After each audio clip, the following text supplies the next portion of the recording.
Good afternoon, everybody. My name is John Mitchell, and it's my pleasure to welcome you to this ALNAP webinar on how to make humanitarian action more relevant. So just a couple of points before we begin. I understand there's a lot of people online, and throughout the event, you will have the opportunity to submit questions via the chat room, which is under the webinar window on the ODI website.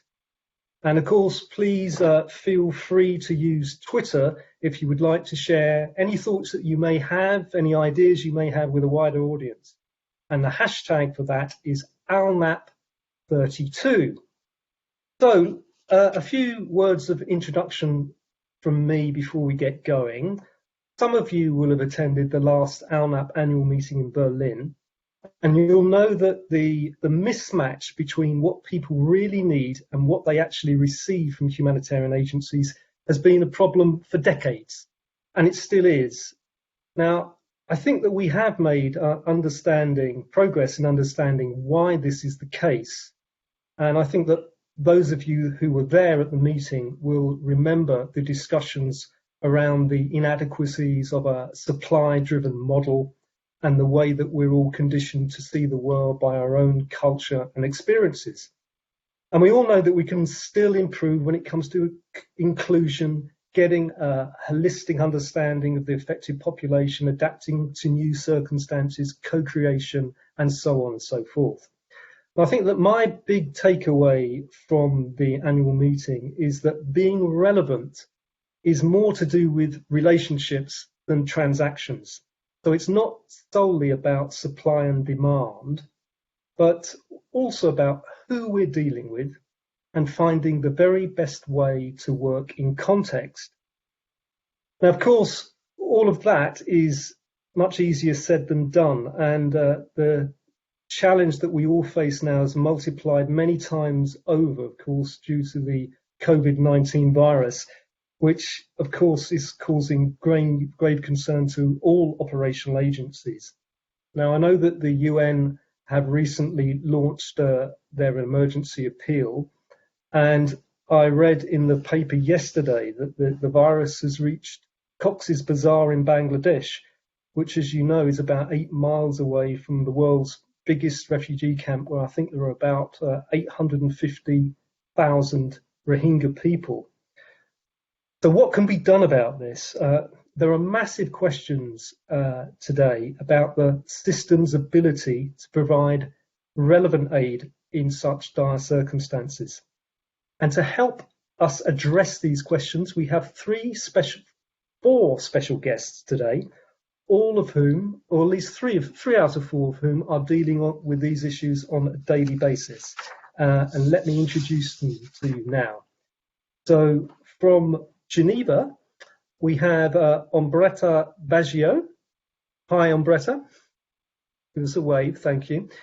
She's currently co-leading with UNICEF and the World Health Organization on the COVID-19 Risk Community and Communication Engagement Program. And she's been the Federation's global coordinator for the Ebola response in the Democratic Republic of Congo since 2017. And I understand that Ombretta lived in Africa for 10 years, where she worked as a specialist on communication for development and HIV prevention with UNICEF and UNAIDS. Sitting in Copenhagen, top left-hand corner of my screen, is Volker Hulse. Hi, Volker. Give us a wave. Good. Volker has 20 years humanitarian experience, both as an implementer and as an evaluator, and he's currently the global advisor for monitoring, evaluation, accountability, and learning at the Danish Refugee Council. And all the way over I was going to actually say which sea it was. I can't remember which sea it is, but anyway, all the way over in Nigeria, we have Shashwat Saraf. I think Shashwat is sitting in Abuja now. Hi, Shashwat. Good to see you. He's worked in humanitarian assistance since 1998 and is currently the country director with Action Against Hunger in Nigeria. And Shashwat is currently managing programs to assist affected populations caught in this awful, acute, complex crisis in northeast Nigeria, where I believe there are over 7 million internally displaced people. And finally, sitting amongst the dreaming spires in Oxford is Sophia Switham. Hi, Sophia. She's an independent expert who specialises in consultative research to rethink international approaches to crisis. And she's got a background in programme delivery, policy and leadership, and she's led and authored all kinds of influential studies for governments, multilateral and civil society groups. And of course, she also authored our papers on relevance. So I think the next thing to do is really to go straight over to Sophia, who is going to give us a summary of the findings from the last annual meeting in Berlin, which she has incorporated into a new meeting paper. So I hope all of you can see the beautiful slide presentation that is coming up on your screen right now. And so, Sophia, if you can hear me, please, over to you. Thank you.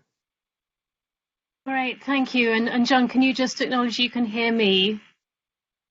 I can hear you loudly and clearly, and I can see the slide presentation just as clearly. Yes, thank you. Excellent, excellent. Well, thank you very much for that introduction, John. And before I start to summarise the paper, I just wanted to pick up on that contextual note that you made, and just to acknowledge that we all know that this is a very odd time to be launching this paper. And I know that all the other panelists on this call and many of you who are participating in the webinar are grappling with this vast humanitarian crisis that's unfolding in front of our eyes, and dealing with the implications for the most vulnerable people as well as for your own agencies and of course your own lives. And I must admit, John, that I discussed this with you, I did have some concern about the relevance of having this webinar now, and I was concerned about somehow doing the very thing that the paper warns against and missing the mark. But we thought about it, and very much think it's still important that we do discuss this now for two main reasons. And first, it's that this pandemic might represent a new experience for an unprecedented experience for us to be facing these threats to our own livelihoods and lives and liberties. But it's not new to the populations that humanitarian aid seeks to serve. It's just different in nature. And second, that in this crisis, as in any other, we do need to still be taking a really hard look at how we can best provide what people really need within the many constraints that they and that we face. And we need to continually consider how this will need to change over time as this crisis pans out. So with that said, I'd like to very briefly talk you all through some of the main points of the paper and some of the key conclusions that came out of the annual meeting. And I'll do that very quickly in three parts. So firstly, I'll explain the reason why it's so important that we face the relevance question head on, and John, you touched on this. Secondly, I'll unpick what we mean by relevance, so we've got a common starting point, and talk through the approach and framework that the annual meeting took. And finally, I'll try and summarise the very rich discussions that came out of the meeting last October in Berlin. Now, I'm not going to go into the examples of what all this looks like in practice. I'm just here to frame the top line ideas so that the rest of the panel can then explain what it looks like from their operational perspectives. So to start with that first part, the why relevance. Why did ALNAP think that this was a necessary issue for the network to prioritise and dig into? Well, the starting point is that relevance is absolutely fundamental to getting humanitarian aid right. And we see it as a very obvious basic test, because after all, if people don't receive what they really need in a crisis, then something is going rather wrong somewhere. And yet at the same time, although there's been lots of work that approaches parts of this relevance idea, this relevance test, that we've been talking about participation, accountability, adaptiveness, for example, there's hardly been anything done to discuss it as a whole and think of it head on. And we know that this is important because, as John said, there's a really clear problem of irrelevant aid out there. And we only need to look at the items on sale in markets around camps to get a flavour of this. For example, we see the agency branded knives and forks that people never needed or used that are being sold to buy the stuff that they really do need and will use. And we hear time and time again of wasted aid, of people getting food that they can't cook, technology they can't use, latrines they can't access, even cash they can't spend, or of entire sections of society getting missed out altogether, and all because responses are designed or delivered in a way that fails to take account of what their real requirements are. Now, it's difficult and it's probably also fairly pointless to put this relevance shortfall into numbers, but we do see the deficit in attempts that there have been to take the temperature of the system, and they give us some indication of the scale of the problem. So we've seen the CHS scorecard, the State of the Humanitarian System report, surveys by Ground Truth Solutions. All of those suggest that humanitarians are much better at providing a basic standard package in the immediate aftermath of a sudden acute crisis, and that they struggle to meet people's real priorities in protracted crises or in less familiar settings. So we all know that this relevance deficit is real, and we've all probably seen examples firsthand. But why is it happening? Well, the discussions that we've seen all seem to come back to two big underlying problems. And again, John hinted at these in the introduction. We can very crudely characterize these as being, on the one hand, the Western-driven problem, and on the other hand, the supply-driven problem. Now, this Western-driven problem is about how the origins of the system have shaped the way we do it, shaped its models and its culture, and about how its roots and its power and privilege and paternalism all hardwire it to fail to see the experience and perspectives of others. And the second, which is interlinked with that, is the supply-driven problem, and that's about how the structures and the architecture of the system constrain it. So it's about how the current incentives and structures of the humanitarian system, its business model, its sectors, its specialisms, its staffing, its supply chains, all of these shape and predetermine what it's able to provide. As one source put it, when the system's armed with hammers, it only sees nails. And the way that these responses and these systems are set up and funded make it very hard for agencies to transcend their regular, their pre-set offer. So moving on to the framework for thinking about relevance, just to help us get our heads around this vast topic of what it means, so that we can start to address it and address these relevance problems. And that's what the background paper for the annual meeting and the paper that we're launching today attempted to tackle. And it sets out a very simple definition and a conceptual framework to break it down. Now, in terms of a definition, of course, we've got the official DAC definition. Relevance is one of the DAC's 8 core criteria for evaluating the success of humanitarian programs. And it's closely linked to and twinned with the criterion of appropriateness.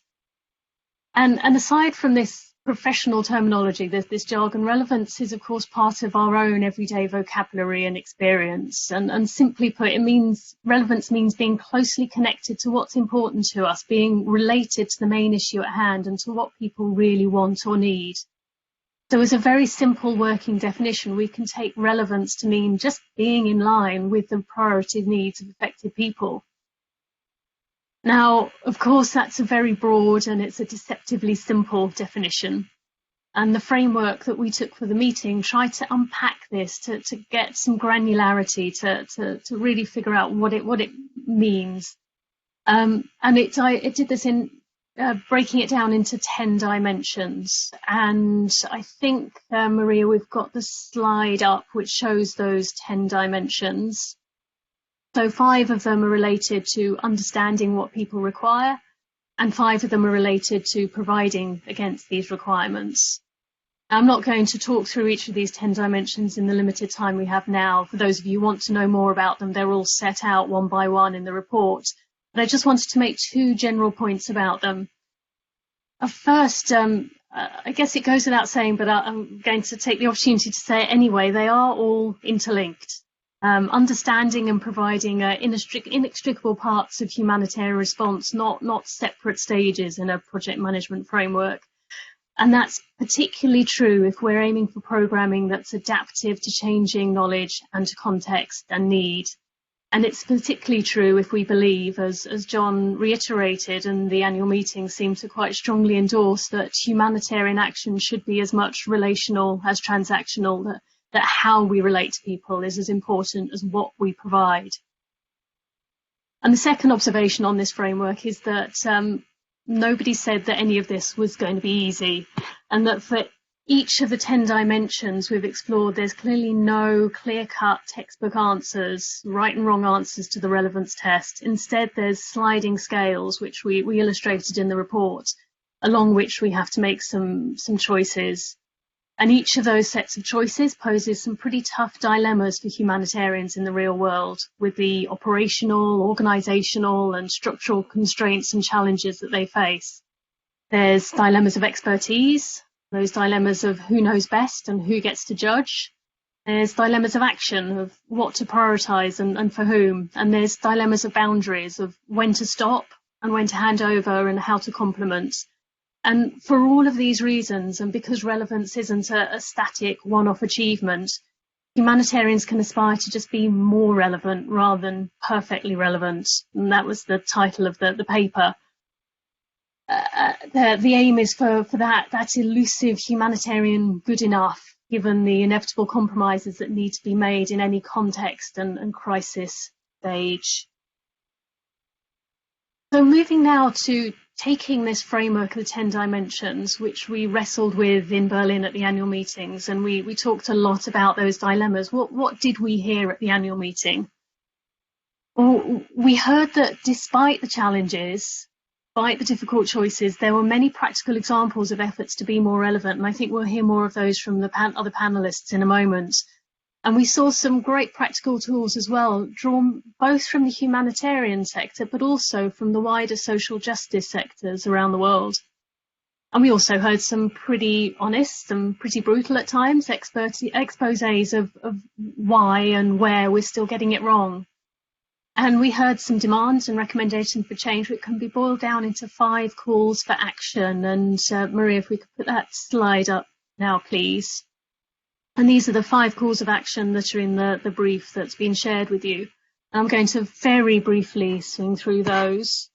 So the first of these is a call to expand the repertoire, and that's to take off the blinkers to responding to people's real range of needs.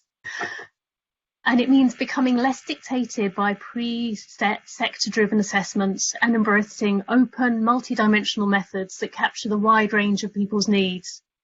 And it means reconsidering the repertoire of options for provision and support. And when we're not able to provide what people are telling us they really need, it involves some honest communication as part of what one participant nicely coined as an ethics of refusal. The second call was for a default to inclusion, ensuring a fair response for those marginalised members of society. And that means investing in putting many of the inclusion guidelines into practice, but doing so in a way that doesn't reduce people to tick-boxed vulnerable groups. And intersectional approaches offer a good way forward here. And it means then tailoring solutions that equitably fit all segments of society.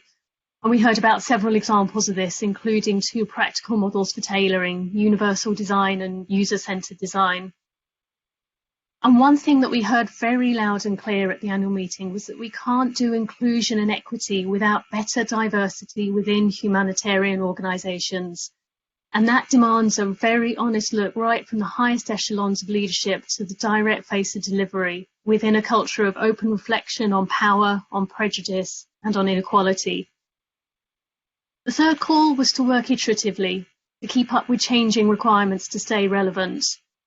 Now, we know that the shifting, protracted, volatile settings that are the humanitarian normal, we know that these demand a dynamic understanding and a shift from intensive upfront assessments to an ongoing learning process.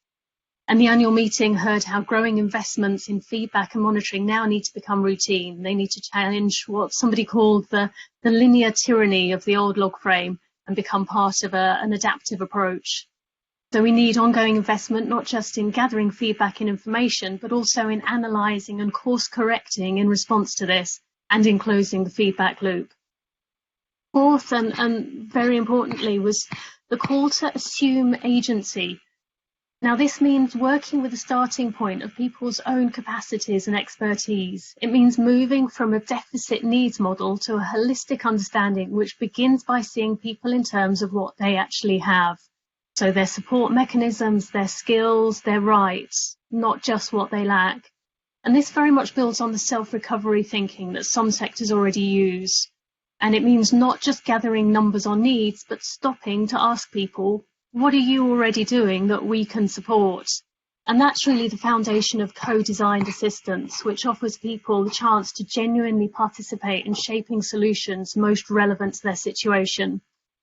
It's a shift from imposing aid to facilitating problem solving and sharing power. And we heard examples spanning from a call for radical handover of decision making in peer allocated funding to collaborative models. And then fifthly, finally, was the call to think systemically, to connect the dots for collective relevance. The polyphonic dimension, one of the 10 dimensions in the framework, was all about hearing and handling multiple perspectives instead of trying to impose simplicity on complexity by editing out the voices that don't quite fit our version of reality. But responding to these many different perspectives is, of course, beyond the scope of any single programme or agency or sector. But although relevance is usually judged at the programme level, no part of the response can do relevance on its own. It demands complementary assistance where connections are made between and beyond humanitarians. And throughout all these discussions was the call for true complementarity with local partners, a partnership based on a genuine consideration of the added value of each party. And this needs to be based on solidarity, on trust, and on equality, rather than on paternalism and subcontracting. So to conclude, running through all of these 5 calls for action, what we heard at the annual meeting was a real appetite to address some of the deepest issues that undermine the collective ability to be more relevant.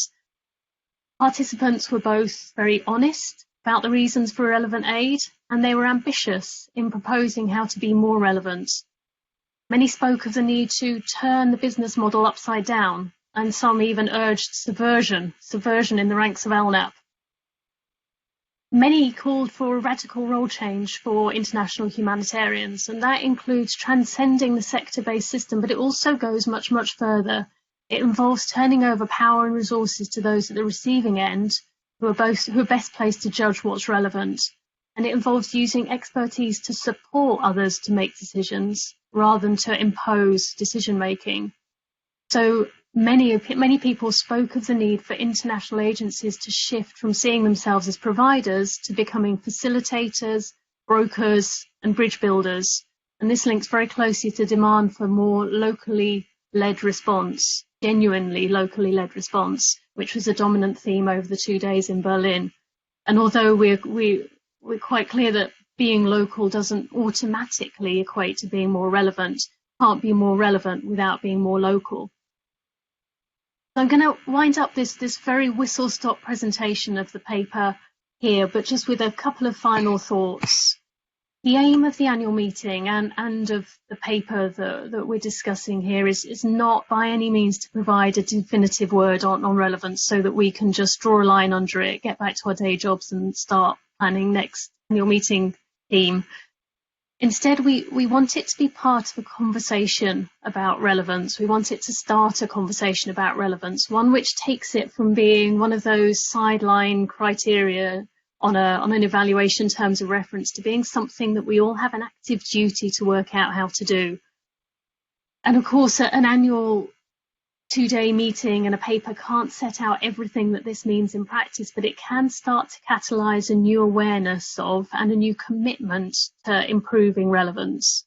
and it can start to make sure that the relevance test is always front and center of everything we do, because that's going to be critical if the humanitarian system is going to better provide what people really need. I'll close it there. Thank you.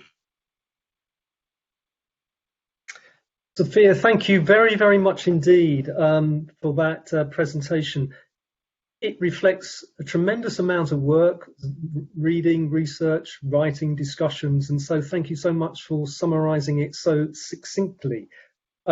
Just before I come back to you on one or 2 points there, I just wanted to tell all the online listeners that the study itself and the brief with the 5 calls for action, also some videos of the presentation from the ALNAP annual meeting, are available on the ALNAP website, so please do check them out.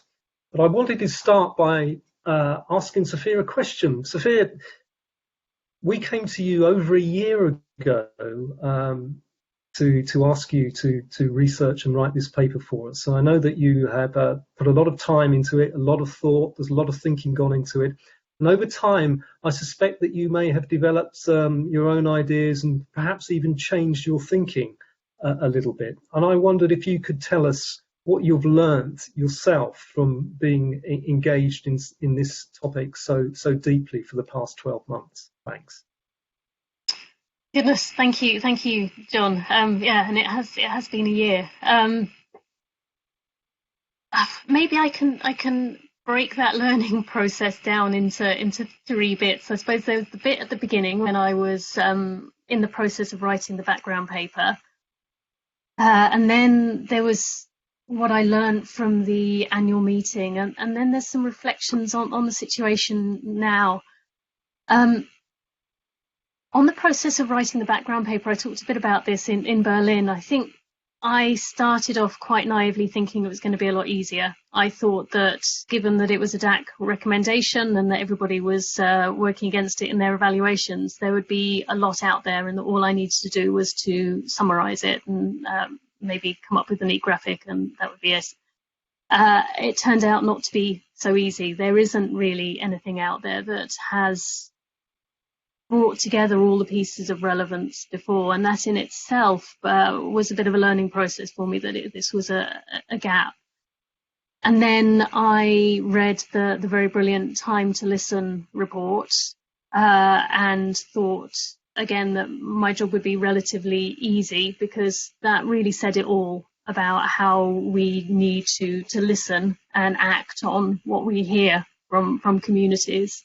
And there's that report was massively influential for my thinking, but again, it wasn't quite as easy as just summarising Mary Anderson and her team. I think when we started to interrogate how we actually listen, what gets in the way of us listening, and then what choices we have to make around acting on what we hear, that's where it became a lot more complicated again.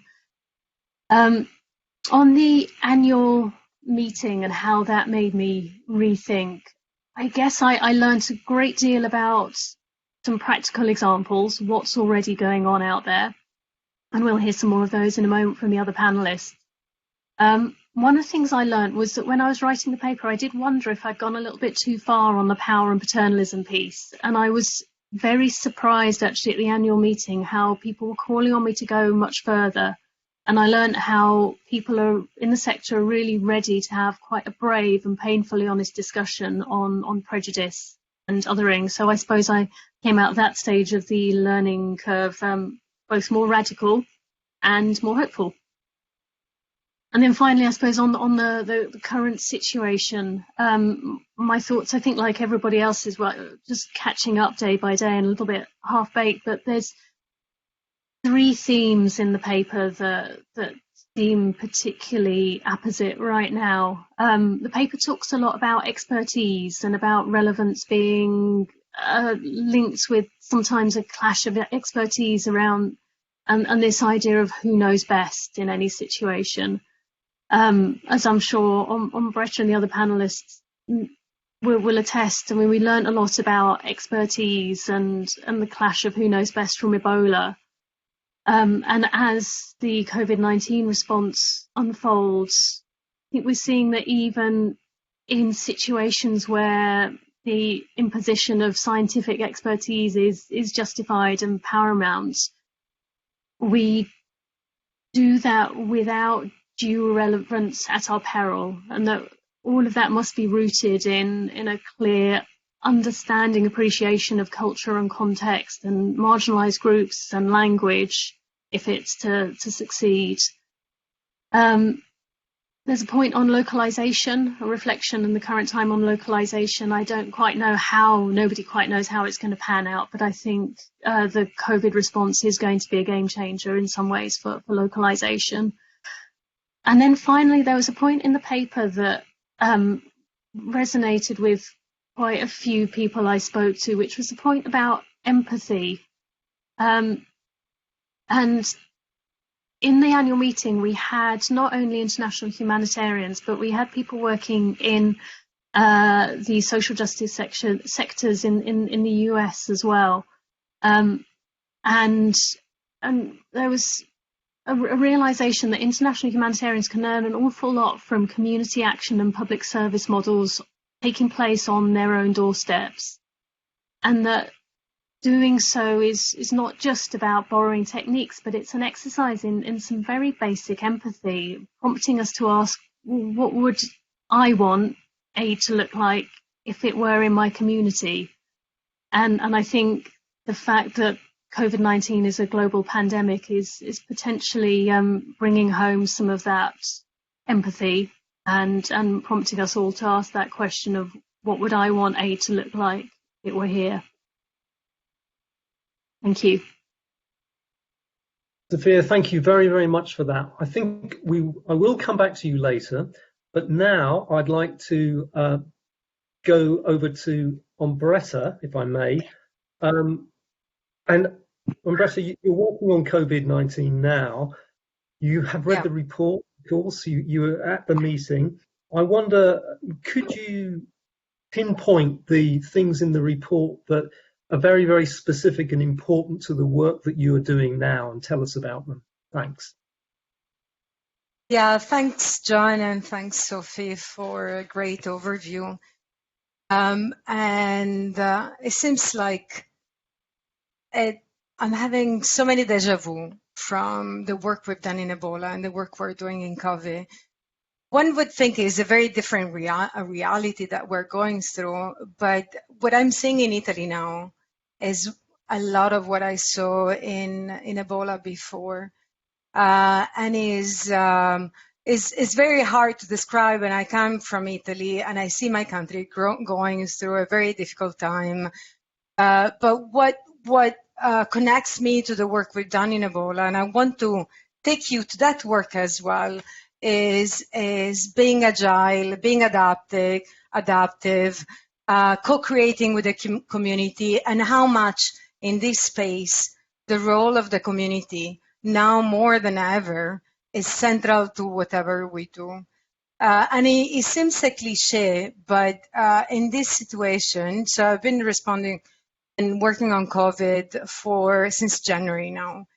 And what's becoming evident is that, and especially in a condition where movement are restrained, we're all on lockdown. The majority of the countries are getting into movement restrictions. No international people will be allowed in any country anymore. And no international people will be allowed to go out of any country. So we are in a situation where the local action is what counts. And I want to bring you now to a very special community, which is the community in DRC. We are in the Democratic Republic of Congo. We are in North Kivu, west of the Democratic Republic of Congo. We are in Butembo a year and a half ago. A year and a half ago, we, the internationals, have been kicked out of Butembo, attacked, and really severely. For many reasons, this situation has gone really wrong. We are in the middle of the Ebola response. We have all the biomedical solutions. We have a perfect situation.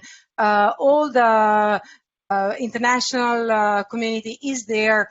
We are in the country to support the community, but the community doesn't understand what we do. The community doesn't understand who we are, why we're there after 2 decades of conflict in the DRC, why all of a sudden we've gathered all there to support a population in Butembo that has never seen any of us, and not even the government. The health system is broken.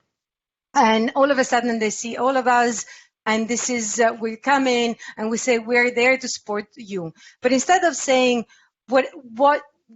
as Sophie was saying, is what are you doing that we can support? We came in saying, we're gonna find a solution for you, for your problems. And we've given this solution. So our learnings from that time and our learning from 2 years of working hand in hand with the communities down there has been an amazing learning curve. So we've learned about something.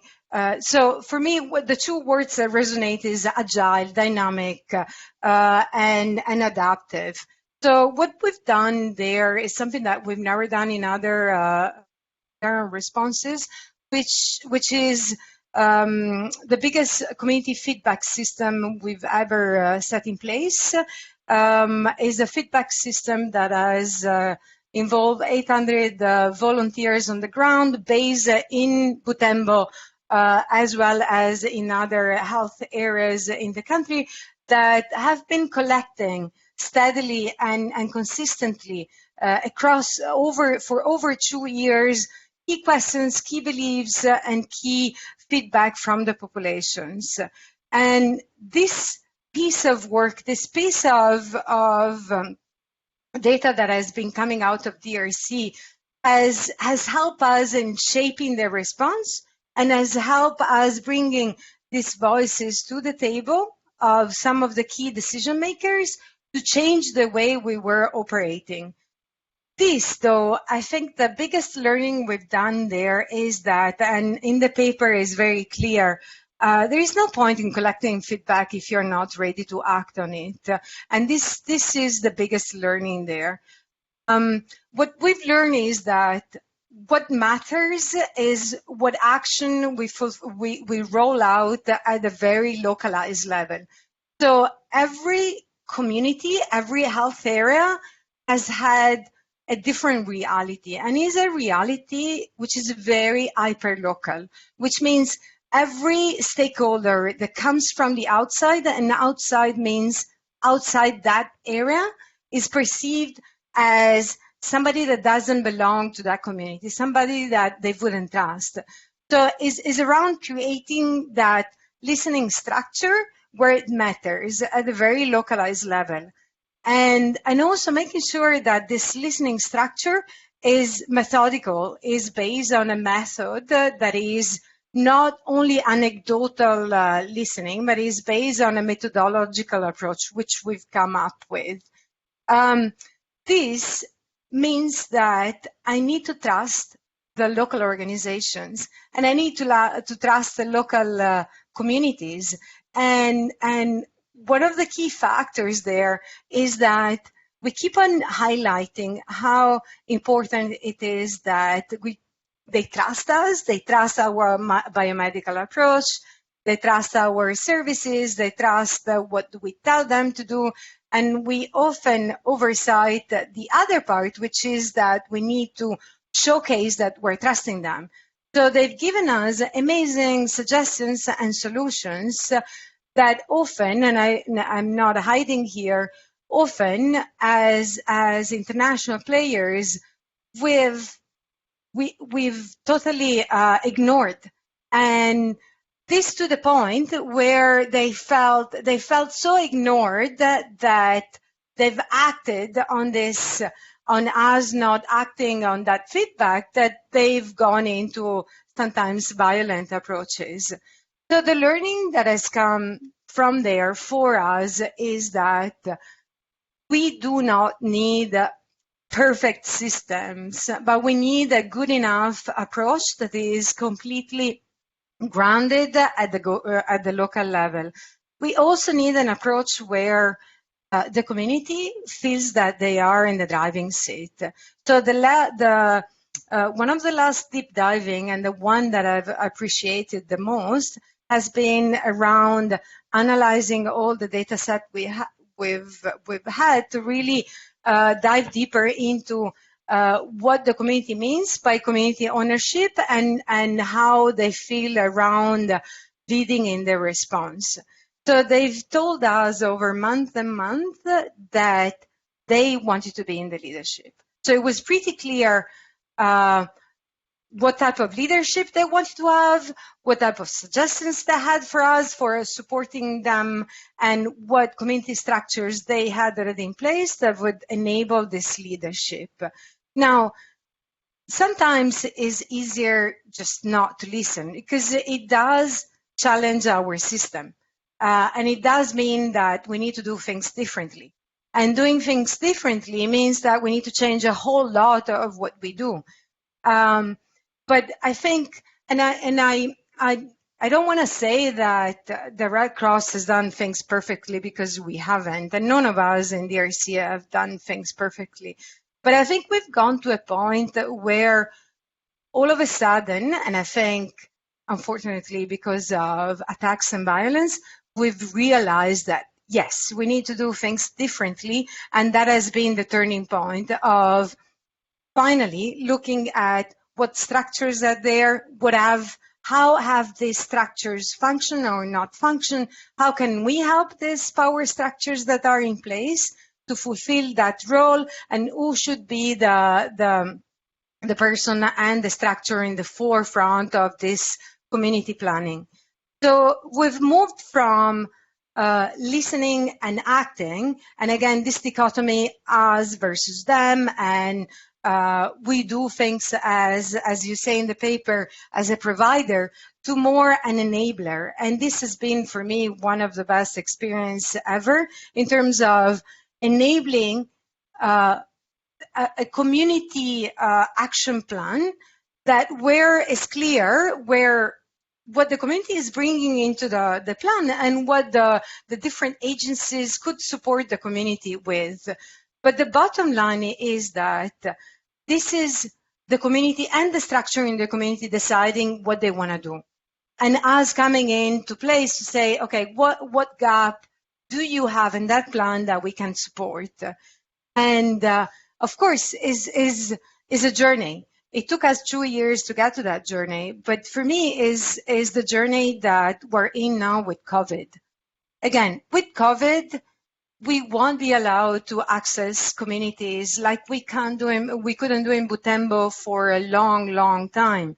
So we, meaning the international people, and this is down to supporting remotely the local organizations that are there, that knows the community much better than we do, and going finally probably is really pushing us to that conclusion of the paper where we say is moving away from just having this on paper, how much local organizations count now, to actually moving into the reality of COVID now. We're not there. The local organizations are, and the local communities are, and it's really up to them to take this action. Umberto, thank you. Yeah, I'm conscious of the time, so I'll stop here for now. Umberto, thank you very much indeed. That came across really clearly, and it's very interesting to hear the way that you have moved to being an enabler by setting up all of these different listening mechanisms. It's also very interesting to hear that somehow the community feel as though they are in the driving seat now and they have taken on some kind of leadership. And I wondered, listening to you, I mean, I could imagine that, it's taken 2 years to get to where you are now. But what kind of problems did you have? Let's say that the community had a different model of leadership to you. What or that you don't have the resources to give or provide the kind of aid that they would like to prioritize, or that you have a different worldview. There must have been some difficult conversations in order to get to this position where you're feeling as though you're an enabler. It'd be great to hear a little bit from you about how that actually happened. Thanks. Yeah, there are difficult conversations, and I mean, the challenge we've had over is that being the Red Cross, the local organizations, and often the only organization that is present in some of the communities, we're often asked and seen as the ones that will solve all the problems of the communities. The challenge we've had is also that at the very beginning of the response, as it happens in many other humanitarian responses, but so much so in DRC, there's been an injection of funding which has been really big for a very short period of time. And this, of course, has undermined our traditional role in terms of being an enabler and a provider on the ground that doesn't really put money on the table of communities. We don't pay community leaders. We've never done. But this, of course, when we have a model like that, when we create expectations that everything should be paid, then we're also asked to be in that model, and this undermines often the local organizations. So we've had difficult conversations. We continue to have difficult conversations. We are there, and especially there, because is a militarized, has been a militarized response as well, where we're dealing with also militia and different groups and different stakeholders, different powers, which sit in different places in DRC, not necessarily in North Kivu, but also in the capital city. I think the trust, though, that we've been able to establish with the community has helped us in these difficult conversations. So being there, being present, where consistently for so many years has helped us, and in having those conversations. So yeah. Umberto, that's brilliant. Thank you so much. That's really clear. I'd like to move over to Nigeria now, and to ask Shashwat, from your experience, Shashwat, working with the difficult situation that you have in the northeast of your country, what are the things in the paper and Sophia's presentation that really resonated with you, and why? Thank you. Right, John. So getting right to it, I would say what really resonates with me is the discussions around the whole working iteratively. And I feel that there are a lot of barriers. Some are external and some are internal, self-imposed, which prevent us on moving forward, working iteratively. To make the response very relevant for the population that we are reaching out. I would want to touch three particular aspects of the barriers that prevent us. One, obviously, is the whole issue around funding and the funding mechanisms. So Sophia has aptly put it, the whole challenge, the linear tyranny of the log frame programming approach. I think we've talked at length over the years about the limitations that a log frame approach to programming puts. And I think it's one of the biggest barriers that continues in terms of providing that space for iterations and to be able to change approaches or change programming in the middle of the project cycle. The second aspect is around the whole issue of embracing uncertainty. I think whether it's donors, whether it's us, we have this mental problem in terms of embracing uncertainty and working with uncertainty and saying we will move as things get clearer. Because we know it's very, very clear through our experience that the context changes. It changes with time. The context changes and the people's expectation and situation also changes over time. And if we are not able to change and iterate in terms of what the response looks like, then our response does become relevant. So it could have started as being relevant, but because we haven't changed to the changing context or to the changing needs or the changing situation of the people, it starts to become irrelevant. And I think that's very important. In terms of the coordination, the humanitarian coordination itself, from the process of putting together the humanitarian response plan to the sector coordination, I think we've defined everything in a very linear way. We have every single strategy, every single activity identified that needs to be done. The response is predetermined. And every actor engaging in the HRP or the sector coordination already commits to what they will respond to, what population they will cover, how many people. And I think making changes and moving away from this, from the commitment that you have to the HRP and to the sector coordination, becomes another big barrier to making those changes. And then obviously our own internal, each organization has its own skill set, its own technical temperament or technical bias. And I think it again becomes a barrier in terms of changing away from what we know to what we feel we need to move to.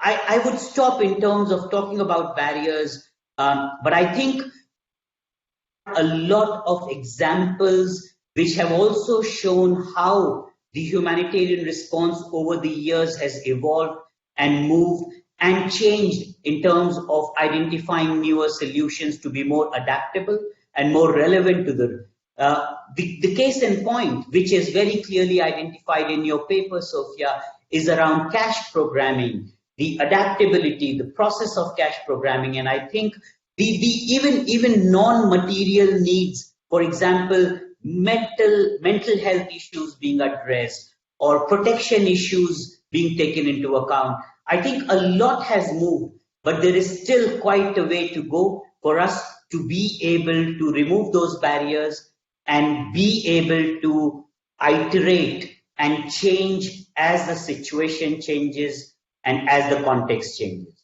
Thank you. That's right. Thank you very, very much. That's really clear. Now, listening to what you're saying there about the constrictions of the log frame and the difficulties of embracing uncertainty, I can imagine in a very fluid, fast-changing environment, very unpredictable environment in which you're working with, you're facing that all the time. I was wondering, I mean, have you had conversations with donors about this in terms of are you finding that they have empathy with your situation, that they're sensitive to these difficulties of changing course and reporting in a log frame type way? I guess what I'm saying is, are they being flexible with you, or are you facing something that's too rigid? It will be interesting. I think people online will be interested to hear that.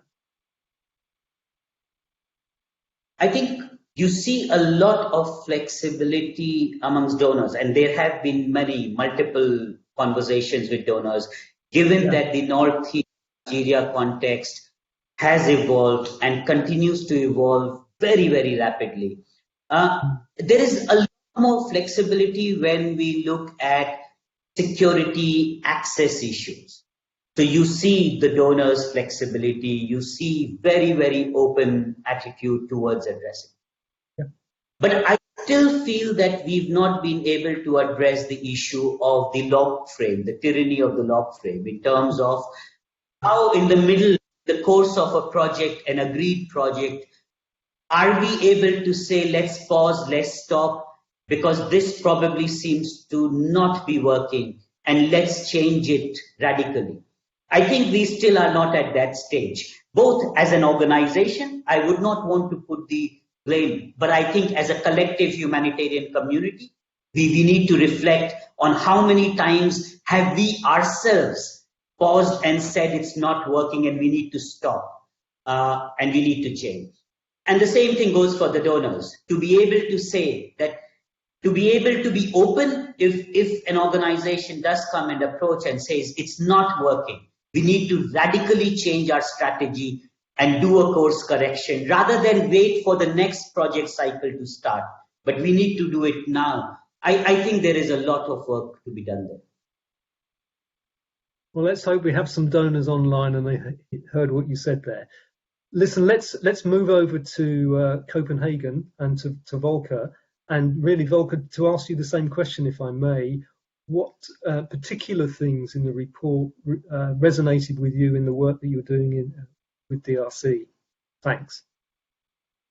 Thanks, John.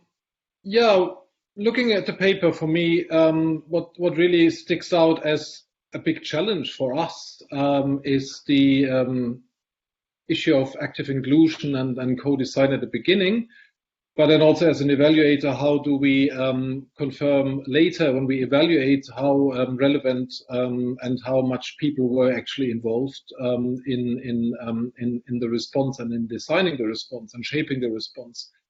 So I was thinking about the challenges we have, for example, in our humanitarian work at the moment in Afghanistan, where we work a lot with people that are very recently displaced, that are basically newly displaced populations for various reasons. And we basically are challenged by engaging with them and finding out what exactly they will need, what exactly their particular concerns are.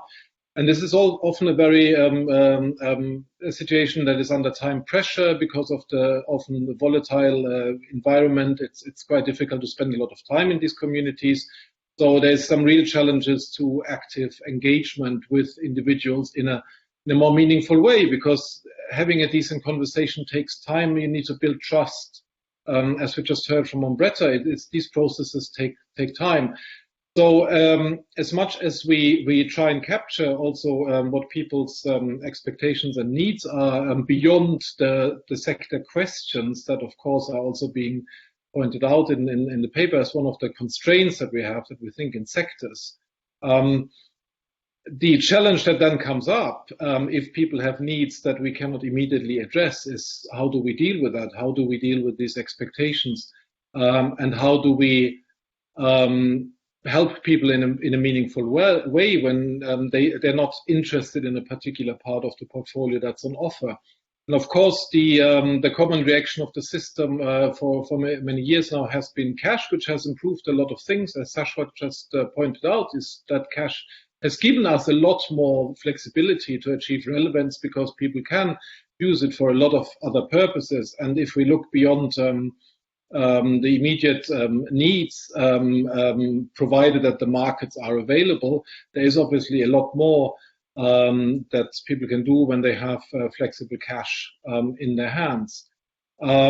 However, in that regard, especially in protection, we have the experience, not just in Afghanistan, but also in many other countries, that protection needs depend a lot, helping people with their protection needs depend a lot on available systems. And there are countries where systems are extremely weak, and we cannot, even with cash or other facilitation, give people the professional support that they may need for specific protection issues. And there we run into a challenge that cannot in itself be addressed by the humanitarian system, because we are short-termers. We come in for a very short period with very short-lived money often, and we have to then to an extent rely on systems that are already in place and maybe not strong enough to support these needs.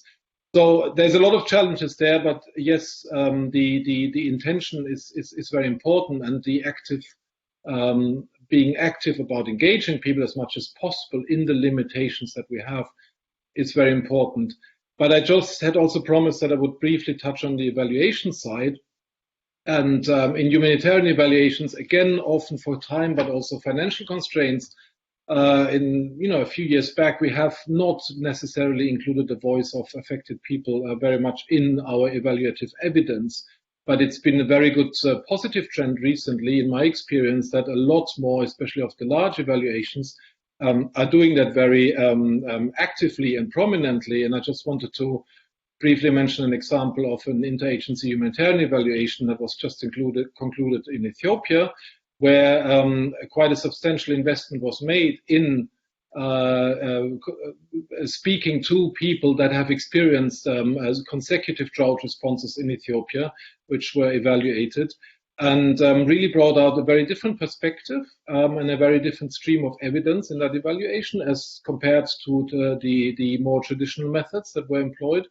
And it just gives a lot more balanced view, but also hopefully then makes agencies also take that evidence that we get from evaluation in a much more formative way and take it back into designing and also changing behaviors and approaches to our responses.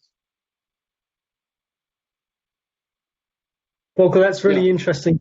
Thank you very much. Listen, on this question of including the voice of affected populations in evaluative material, I mean, that issue has been around for a very long time, as you know. And it's great to hear that some progress is being made.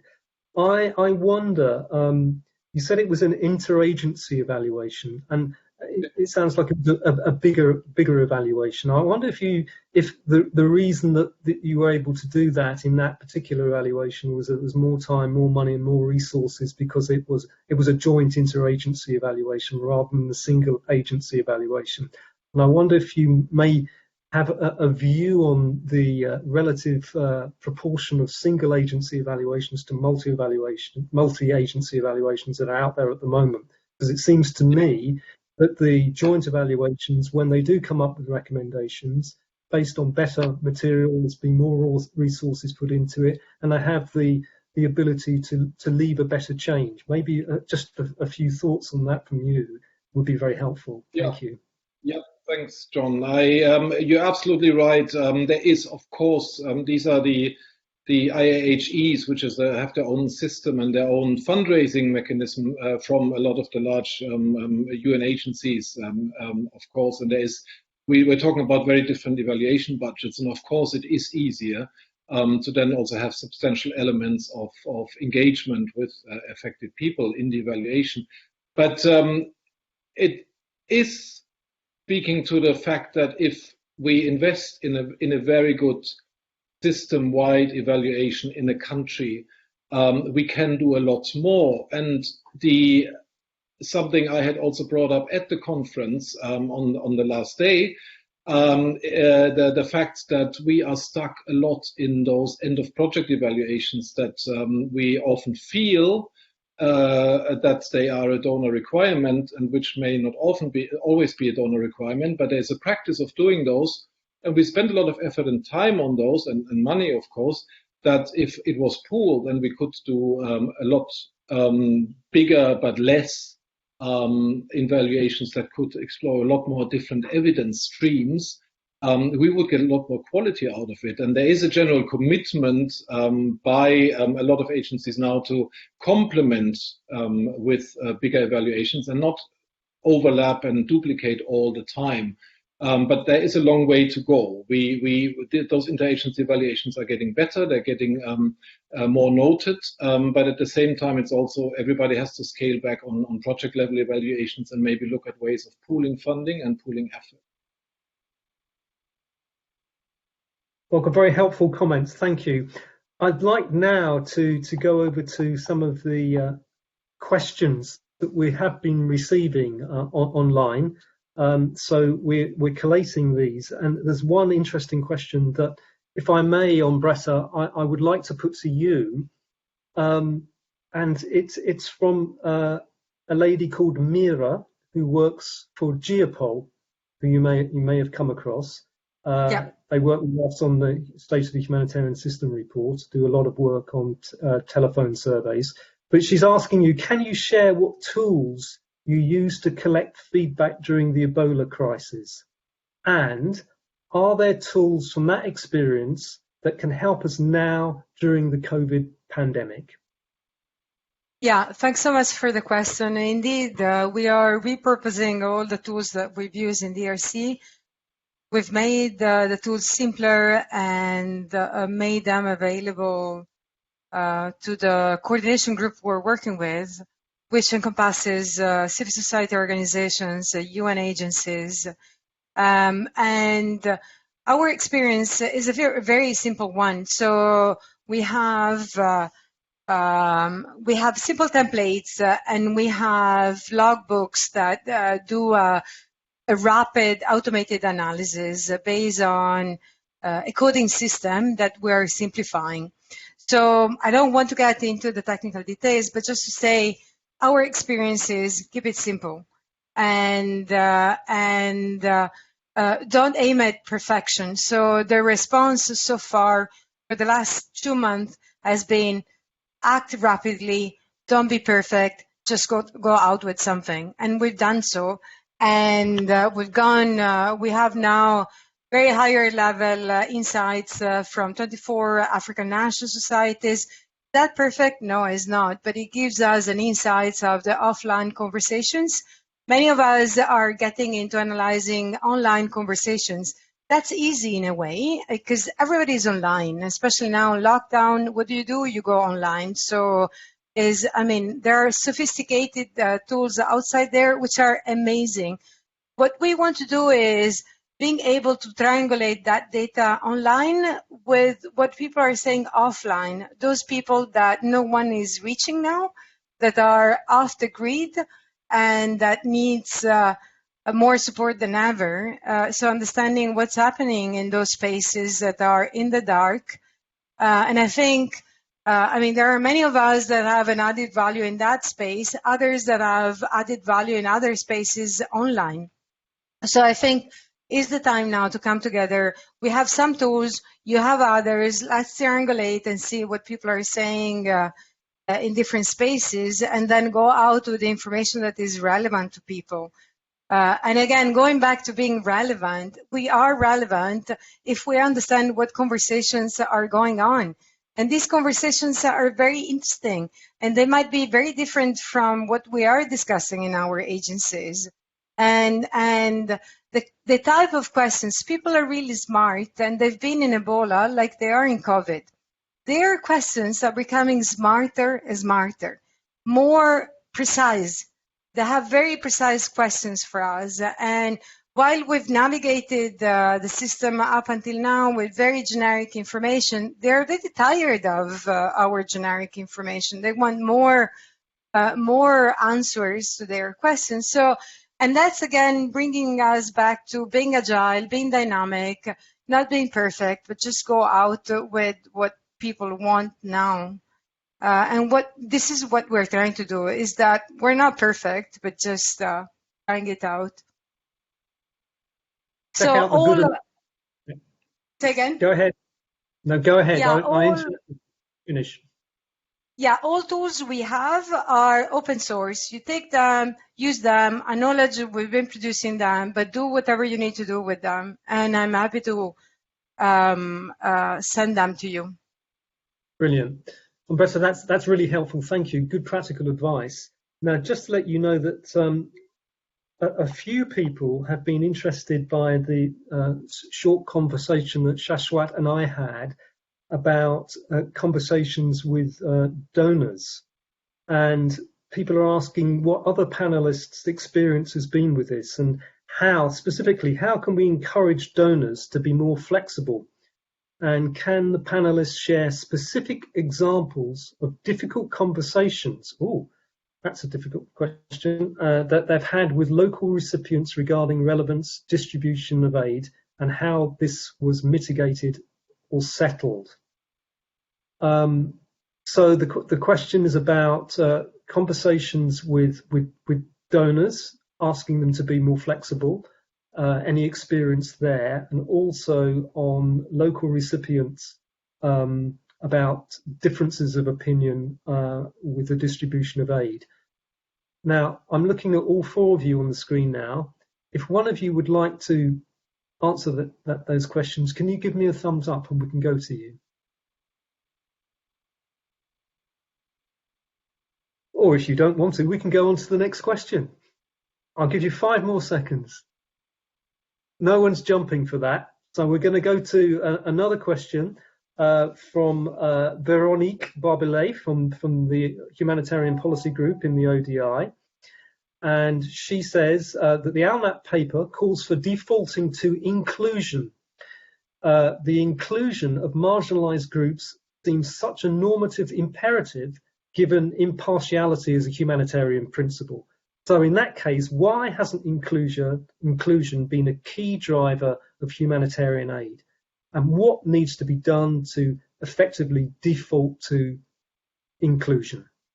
So why haven't we taken this issue of inclusion seriously, particularly as it relates to humanitarian principles? I'm sure one of you would love to answer that. Yes, I thought that might be Sophia. Go, Sophia, please, over to you.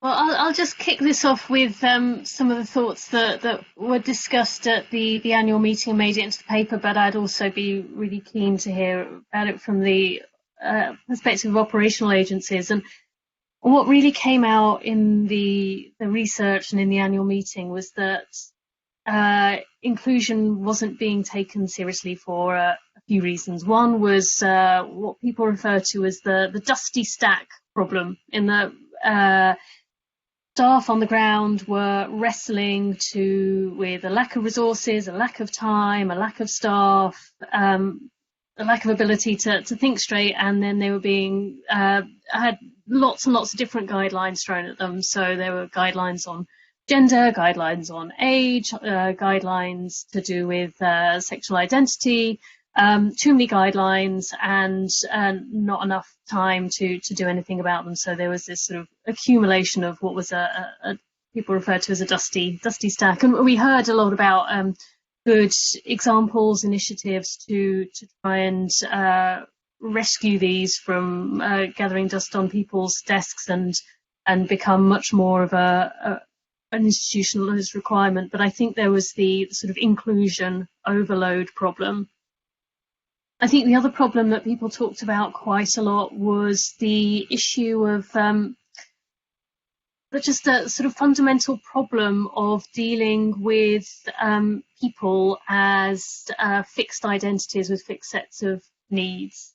And that very often it was sort of quite a reductive approach that just saw people in quite a one-dimensional way, that they would have vulnerabilities because they're women, and then maybe a separate set of vulnerabilities because they were older, and that there was a bit of a pushback from some people to that approach, and a need that was identified to think about it as a much more intersectional approach. And my sense from the annual meeting was, while there was a strong buy-in to that, people were still scratching their heads as to what that actually meant in practice. So a couple of agencies trying to put that into practice, but people still not quite getting their heads around it. And then the final point, which was something that I said in the introduction, was around who is it? What's the profile of the agencies that are trying to be inclusive? And we know that who makes decisions at the top, the profiles, the identities of agencies actually makes a difference as to what gets taken seriously. One of the books that I was reading when I was researching the paper that had nothing to do with humanitarian aid, but everything to do with it, was the book Invisible Women by Caroline Criado Perez, which talks about the fact that if you have a world that is designed by men, then the needs of women will be excluded and missing from that picture. And that doesn't just go for gender, that goes across the board. So I think the job that the annual meeting did of getting us to take a hard look at ourselves, at diversity within our organisations along all sorts of lines was pretty important. So that's the top line discussion, but I'm sure that the other panelists will have direct experience of what gets in the way to share too. Would anyone else like to, thank you, Sophia, for that. Would anyone else like to comment on this issue around inclusion? Yeah, So, maybe I can comment. I can comment briefly on that, and it comes a bit from the experience in Mozambique and the challenge we find ourselves often between reaching big numbers and reaching and supporting big portions of population when the needs are so big, like it was in Mozambique last year, right? I mean, I was there during the emergency. The needs were very big, but at the same time, we know that the niche of some of us, some of our organizations are really to cater for the most vulnerable people, people that have different needs, and we know. So I think we are often pushed into different directions from, and I start with my organization. I think we want to fulfill all the needs and be seen as the ones that are responding to the needs on the ground, and by doing so, we don't have the capacity to do it all. So either we have the big numbers, or we really cater for very specific needs of very specific populations, and these numbers are often small. So I think we're afraid that overall across different organizations, say we are working seriously on inclusion issues, but in doing so, our numbers are smaller because these are the people that are far away in the most remote communities that have the biggest needs, but they are not the big population, the mass. So I think we are often afraid of this, and hence we tend to shy away from focusing on inclusion much more seriously. Yeah, and I wonder if other organizations have had the same challenge. I bet they have. We'll leave that one there if we may, because I'd like to go back to COVID-19 just for a second. We have another question from one of our online participants, a gentleman called Patrick Sainch, who works for CGD. My memory serves me correct. He used to work for DFID, but I may be wrong about that. But anyway, his question is as follows. If COVID-19 forces international humanitarian organization to move from providers to enablers, which is what Shashwat was saying earlier, isn't there a risk to overwhelm local actors with multiple fragmented remote support? And isn't there a case for that support and maybe international organizations themselves to be consolidated? So, sorry, I'm just thinking about the heart of this question. So a lot of it is about the difficulties. I think, Umbretta, you were talking about it, and Shashwat as well, about with COVID not being able to actually get to people, not being able to access them, and supporting them remotely may risk a very, very fragmented response, and we're not set up to collectively respond to this. And so it would be very interesting if one of you maybe had a view on that and could answer Patrick's question. Yeah, sure. So there is a risk, and this risk is already happening. There are, and as I said, there are many players now that are coming into the COVID response, whereas like 2 months ago, we were few. And it was easier, no? It was easier in a way. But of course, now the whole world is affected by COVID, and our entire lives are affected by COVID. So our entire organization, the IFRC, is responding to COVID. It's not an health emergency anymore. So now more than ever, we need to align both internally and with the different stakeholders. And it's not going to be easy, but there is a journey that we started in risk communication and community engagement that has started before in terms of coordinating our approaches, creating collective systems, common approaches. COVID will accelerate that. So our life will never be the same, both work-wise and our personal life.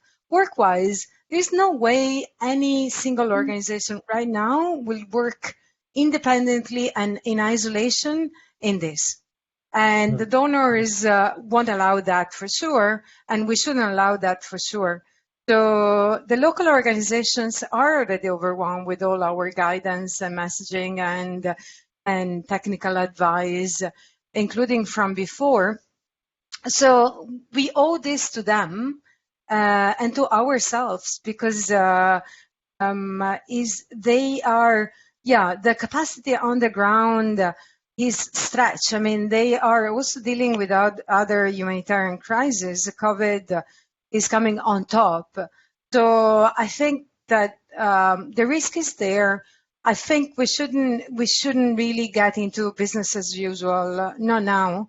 And is too big, too serious, and we're seeing it everywhere. So, and from Europe, where you wouldn't expect the situation we're going through, and let alone in Africa, where the situation will be even worse. So I think, is around really taking alignment, coordination more seriously now than ever before, and coming up probably experimenting new ways of doing coordination. If what has happened before hasn't worked, let's change it now. And this is what we're doing now in discussing with UNICEF and WHO, is like, we need to try out different models. So, yeah. Good. We're at a watershed moment by the sound of it. I'd like to come back to each of you for a final reflection on this whole event. But before I do, we'll do one more COVID question, if I may. And it's an interesting one from Aline Hrapany from World Vision International. And she's saying that we are starting to hear more and more calls for action in places that are already affected by humanitarian crises, especially countries hosting refugee camps and IDPs, Syria, Bangladesh, etc. But there seems to be less said about urban slums and informal settlements that share a lot in common with the infrastructure of refugee camps. Are there any experiences you can share that could help highlight the needs in urban context better and bring those to the global agenda? So I don't know whether Volker or Shashwat or Umbretta are working with urban populations. Volker, please, go ahead.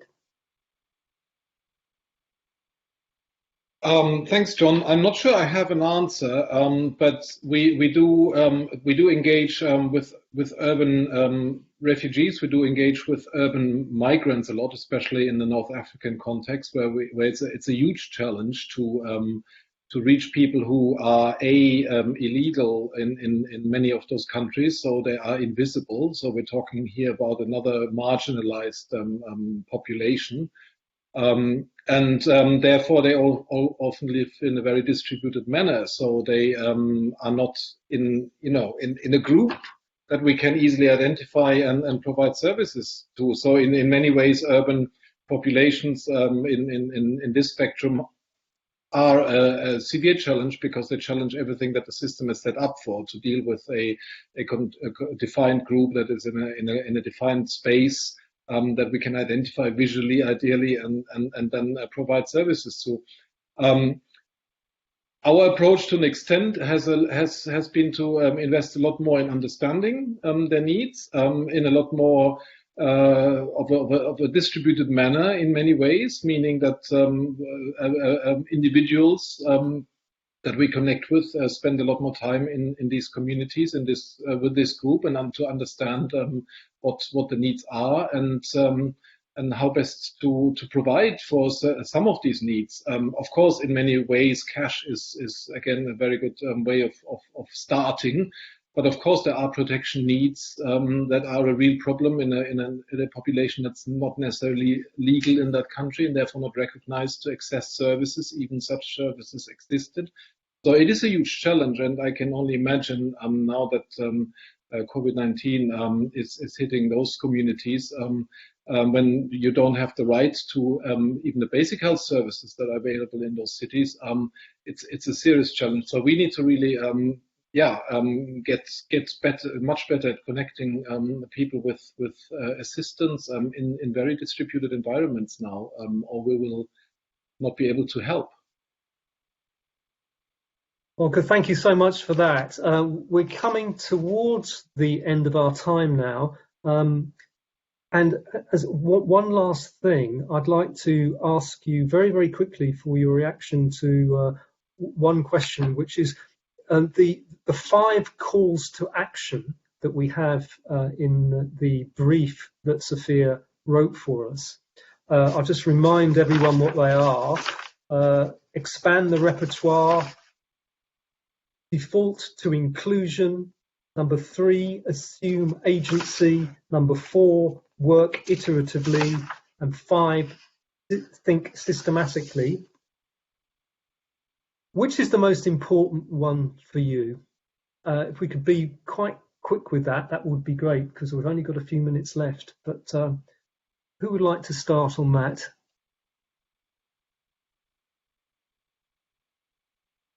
Ashwat, please. Okay, right. I would want to focus on assume agency. I think it's very, very important that this call is taken forward. And I just want to address one word that has been used in the conversation the last or so, idea of remote management and remote monitoring. I think, to me, this term itself defines how we look at the agency of the population. As soon as we as organizations are not able to reach a population, and the population, the communities themselves are responsible for monitoring and managing and deciding on the response, we suddenly kind of start to use remote as a term which to some extent has an inferior connotation in terms of the way the program is run.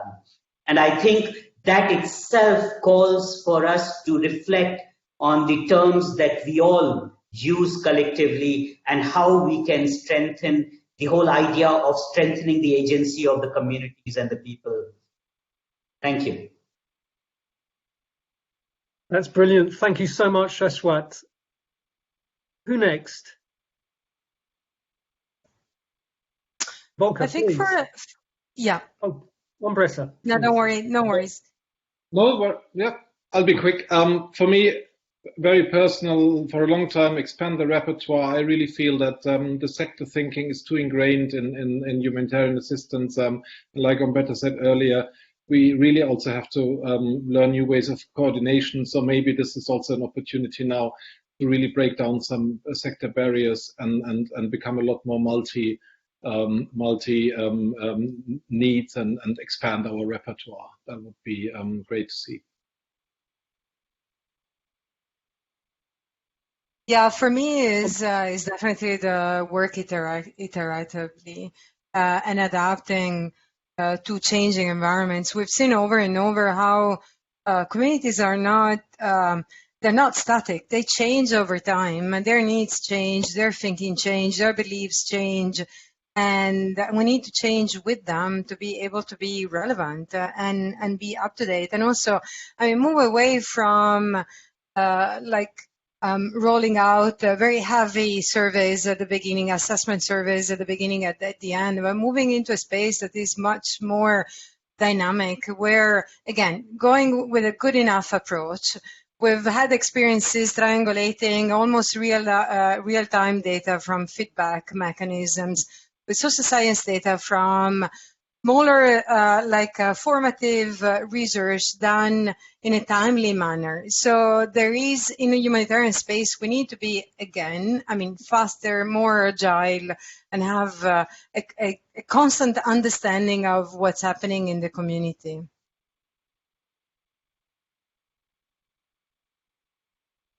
Sophia, I think you have the last word, a very brief last word, if you may. Thank you. Well, my last word is that it's great to hear everybody's particular priorities, but I think they're all clearly inextricable, that the five of them work together. And I suppose the answer to which of them is most important has to be which is the one that any particular agency is doing worst at in any particular context. That's where to focus the energy, that they really do need to be taken as a package. Ladies and gentlemen, we've come to the end of our time. I'd like to thank the panelists very much, Ambreta, Volker and Shashwat, for their insights and wisdom. That was brilliant. Thanks so much. I'm sure a lot of people learnt a lot of stuff there. I'd like to thank Sophia for great presentations and commentary, as always. And also our IT people at the ODI, Rob, who has made this wonderful thing work without a hitch. So I don't know if Rob can hear me, but if he can, thanks a lot. It's worked very well. And also finally to mention Alice and Maria, who backstage, as it were, filtering the online questions.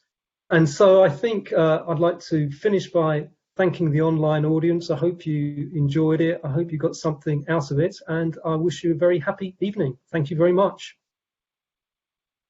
Thank you.